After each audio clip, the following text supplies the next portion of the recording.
Buenos días amigos, gracias por seguir viendo el contenido. Ya saben que yo soy el profe Dani, este es mi canal, espero les esté gustando. Les pido de favor que difundan estos videos porque pueden serle de ayuda a muchas personas. Son solamente temas que vamos a revisar, en este caso de historia universal. El día de hoy vamos a enfocarnos a lo que viene siendo Inglaterra y Francia durante la época del absolutismo. Nada más. Vamos a ver por qué es importante terminar con Francia, pero eso más adelante. Solo vamos a hacer hincapié en estos dos países, bueno, en estos dos estados, porque después vamos a comenzar a ver el tema de la Revolución Francesa, y por eso es tan importante hacer énfasis aquí en estos dos. Primero Inglaterra. Como ya se mencionó, Inglaterra surge como estado moderno de una bronca que se llama la Guerra de las Dos Rosas. Esta guerra tiene lugar entre dos familias, los Lancaster y los York. Los Lancaster terminan ganando. En cuanto terminan ganando, los York pierden mucho poder, pero al final se van a volver aliados. Cosas de ingleses, raras. Pero bueno, los Lancaster ganan, la familia de los Lancaster ganan, y a partir de ahí va a comenzar a reinar un mono que se llama Enrique VII. Después de que él llega al poder, va a comenzar una dinastía muy famosa que se conoce como la dinastía de los Tudors. De hecho, hay una serie en HBO, está buenísima, tiene sexo y violencia y está chida. Entonces, véanla.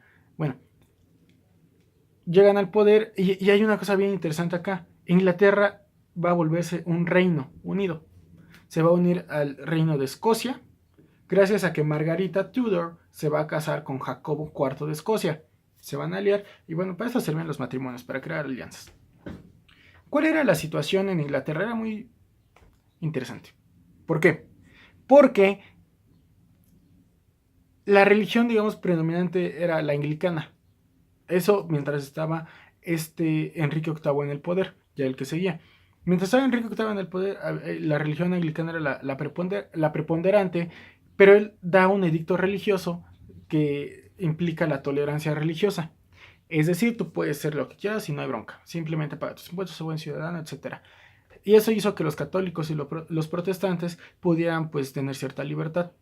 Todo eso se va a ir al carajo cuando llega Eduardo VI.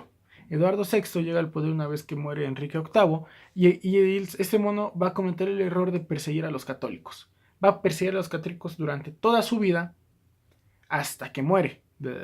Bueno, muere, sube María Tudor al poder, que curiosamente era la mujer de Felipe II de España, se casaron.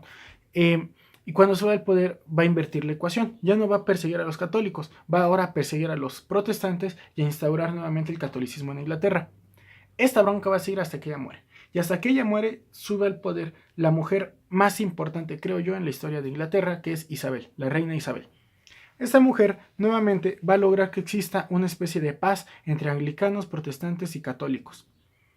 Va a hacer lo mismo que, bueno, más o menos lo que hizo Enrique VIII y va a decir, crean lo que quieran, por mí no hay bronca. Inglaterra tiene que estar unida e Inglaterra tiene que tener el poder como estaba antes. Y es lo que hizo. En términos económicos, políticos y sociales, Isabel fue increíble. Fue de los primeros que bueno, de las primeros, no sé, que se preocuparon por la cultura. Si ustedes checan en esta época de las grandes figuras renacentistas, por ejemplo, de Inglaterra, Shakespeare es de esta época. Y él recibió todo el apoyo del Estado para que, por ejemplo, el teatro, la literatura, fueran como tan importantes. Económicamente hablando, Isabel fue súper lista, fue una inclusive la compañía de las Indias Orientales, que es para la expansión marítima pues del comercio y todo esto. Llega inclusive a comerciar con Holanda, con Rusia, que de Rusia casi no hemos hablado, con la parte oriental, pero súper bien, ¿saben? Y esto es a partir del dominio que tiene del campo marítimo. ¿Cómo es? Bueno, Inglaterra se consideró por mucho tiempo como la reina de los mares. O sea, tenía el poder total en el mar. No había nación que le pudiera hacer frente. Había dos que eran Portugal y España, pero bueno, Portugal poco a poco y España perdió a partir de su armada invencible, que de invencible sobre el nombre. Les voy a contar la historia. Había una práctica, sí, era una práctica que implementa esta Isabel, que es que toma a ciertos piratas y les da una patente de corso. ¿Qué es eso? Que los piratas se vuelven corsarios. Van a tener el permiso de hacer estas actividades de de robar otros navíos, etcétera, siempre y cuando no fueran ingleses. Es decir, por ejemplo, España lleva todo de Nueva España a España en sus barquitos, pero en el camino son interceptados y esas riquezas se van a Inglaterra. Y así hace mucho dinero Inglaterra. Y después de eso, pues, ¿qué va a pasar? Que España no va a querer. Se va a enchilar. Entonces Felipe II arma la Armada Invencible y la lanza contra Inglaterra, pero Inglaterra se la quita así.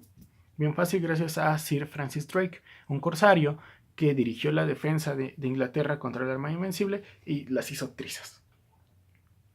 Bueno, no consideraron el terreno es fundamental en toda guerra. Esa era básicamente Inglaterra. Tenía una cuestión bien importante, un parlamento. Después vamos a hablar de qué es el parlamento inglés, no se preocupen, cuando vemos las revoluciones liberales. Caso completamente contrario, pero completamente contrario es el de Francia. Francia tenía una serie de conflictos, sobre todo religiosos, entre católicos, entre protestantes, tenía conflictos económicos entre los señores feudales, entre la corona, tenía conflictos sociales entre los ciudadanos los campesinos que ya no querían pagar impuestos, etc. Y todo esto vamos a comenzar a verlo desde Luis XIII. Luis XIII fue un tipo que encarna lo que es la herencia. Por ejemplo, ese tipo llega al poder a los 9 años de edad. O sea, imagínense ser un rey a los 9 años de edad. Tiene muchos regentes, muchos consejeros. Uno de ellos era el cardenal Armand Richelieu.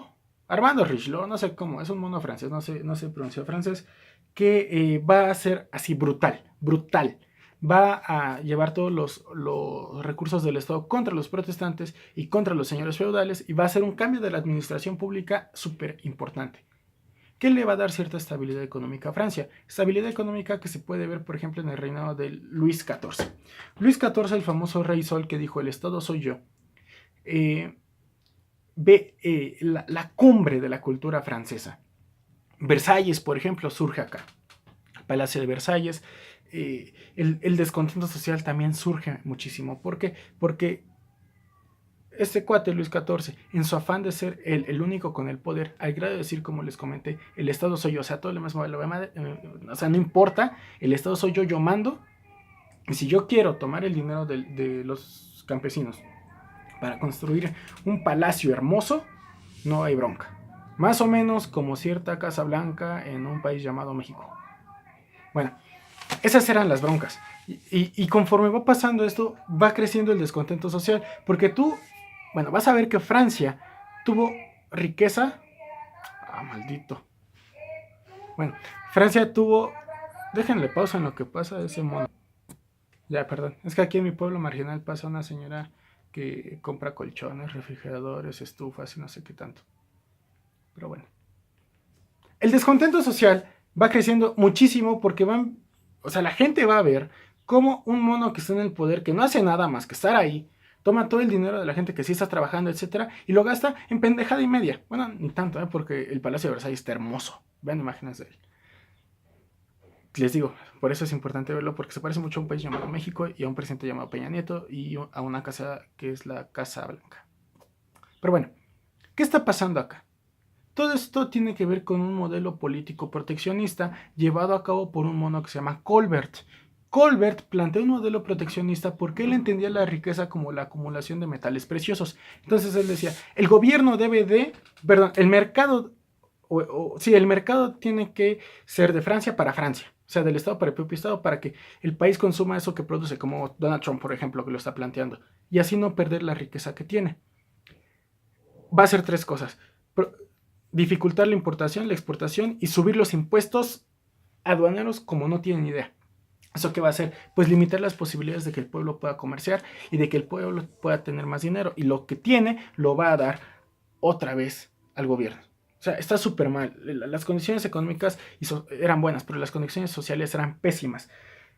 Luis XV lo va a ver. Y con Luis XVI va a estallar. Ese es el siguiente tema, que es la Revolución Francesa. Pero vámonos poco a poco. Si te gustó, suscríbete. Gracias.